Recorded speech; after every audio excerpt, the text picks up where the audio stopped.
In the grand narratives of ancient history, few African civilizations have been as underrepresented as the Kingdom of Kush.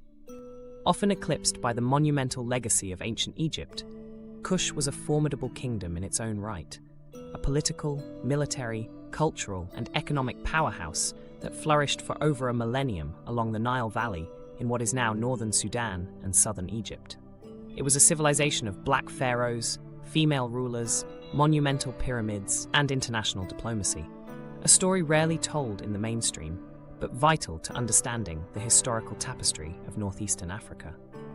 Situated in the region historically known as Nubia, the Kingdom of Kush emerged from one of the earliest cradles of civilization. The area had long been a crossroads of trade and cultural exchange between Central Africa, Egypt, and the Near East. While its proximity to Egypt fostered both cooperation and conflict, the Kushite civilization retained a unique identity, distinguished by its language, customs, political institutions, and architectural achievements. Beginning with the Kerma culture and evolving through Napatan and Meroitic phases, Kush played a pivotal role in regional geopolitics, international trade, and cultural fusion from around 2450 BC until its eventual collapse in the 4th century AD.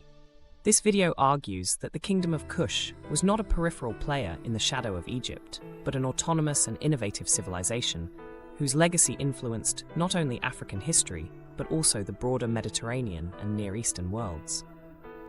Far from being a mere imitator of Egyptian culture, Kush actively redefined pharaonic authority, reimagined architectural and religious practices, and developed unique institutions that showcased indigenous African complexity and power.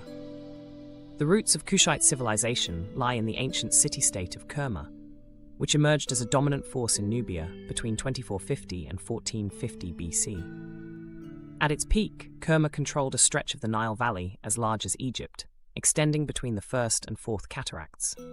Kerma's rise coincided with the decline of Egypt's Middle Kingdom and the rise of the New Kingdom, setting the stage for centuries of interaction between the two powers. The people of Kerma developed a complex society characterized by impressive urban planning, fortified citadels, monumental architecture, and elite burial practices. Archaeological evidence from the Western Defufa, a massive mud brick temple structure, and associated royal tombs indicates that Kerma rulers commanded extensive resources and labor. These tombs, with their cattle sacrifices and human attendants, reflect a stratified society with powerful leadership. Egyptian records during the Second Intermediate Period depict Kush as both a rival and a trading partner. Goods such as ivory, gold, incense, and exotic animals moved northward, while Egyptian military campaigns occasionally pushed south. The border between Egypt and Kush was fluid, defined more by shifting power dynamics than fixed lines. During the New Kingdom period, 1550 to 1070 BC, Egypt annexed much of Nubia, including Kerma. However, this colonization did not erase Kushite identity. Instead, it set the stage for a synthesis of religious, artistic, and linguistic influences that would define the Napatan phase of the Kingdom of Kush. Even under Egyptian domination, Nubians served in the army, adopted Egyptian gods, and integrated into temple hierarchies, yet retained elements of their indigenous culture. The cultural fusion during this period challenges simplistic colonial narratives of cultural supremacy. Rather than merely absorbing Egyptian norms, the Nubians adapted them to local contexts, laying the foundation for a new African pharaonic model.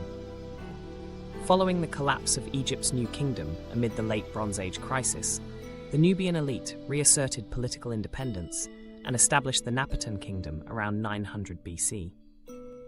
Centered at Napata, near modern-day Kerma, this phase marked a renaissance in Kushite identity, culminating in one of the most remarkable reversals of fortune in ancient history.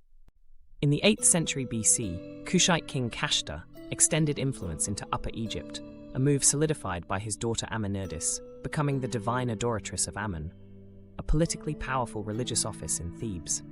His son, Pie, also known as Pianki, expanded further, launching a military campaign that subdued Lower Egypt and established the 25th dynasty. For over a century, Kushite pharaohs ruled both Kush and Egypt, reuniting a fractured Nile Valley and imposing a revival of old religious traditions, especially the worship of Amun.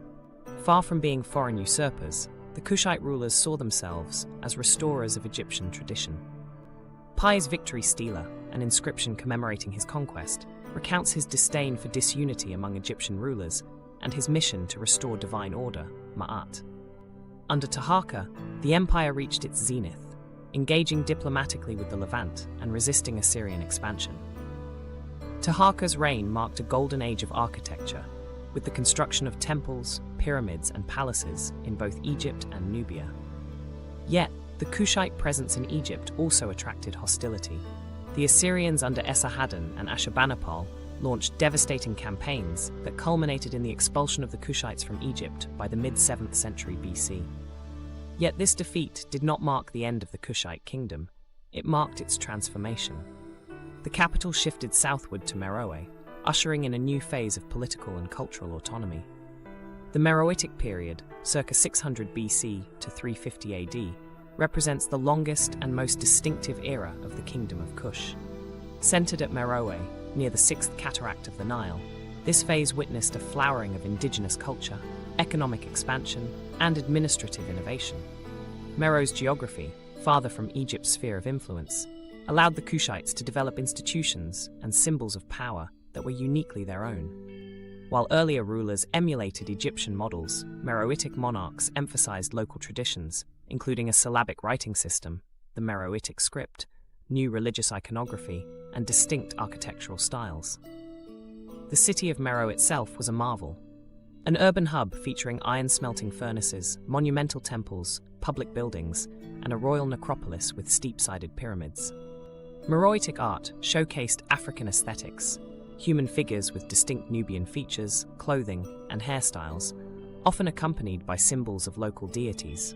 One of the most notable aspects of Meroitic society was the prominence of women in political and religious life. Kandakas, queens or queen mothers, often ruled as co-regents or sole sovereigns. Queen Amanirenas, for instance, famously led a military resistance against Roman incursions in the 1st century BC, forcing Emperor Augustus to negotiate a favorable peace treaty, a rare outcome in Rome's expansionist history. Economically, Meroe thrived as a center of iron production, agriculture, and long-distance trade. Goods traveled along caravan routes and riverways connecting Meroe to sub-Saharan Africa, the Red Sea coast, and the Mediterranean. The kingdom exported gold, ebony, ivory, and textiles, enriching its elite and sustaining its temples. Despite its strength, Meroe eventually declined due to a combination of environmental degradation, internal instability, and pressure from external groups such as the Nubia and Blemmyes. By the 4th century AD, the city was sacked by the Aksumite Empire, and the political entity of Kush fragmented into successor states like Nobasha, Makuria, and Alodia. For centuries, the Kingdom of Kush was marginalized in historical narratives, dismissed as a derivative culture, reduced to a footnote in Egyptian or Greco-Roman accounts. This bias was partly due to colonial historiography, which often downplayed sub-Saharan contributions to civilization. However, archaeological discoveries from the late 20th century onward have challenged these assumptions, offering a richer and more accurate picture of Kushite sophistication. The decipherment of the Meroitic script remains incomplete, yet progress in understanding burial practices, urban layouts, and artistic motifs has illuminated the distinctive cultural identity of Kush.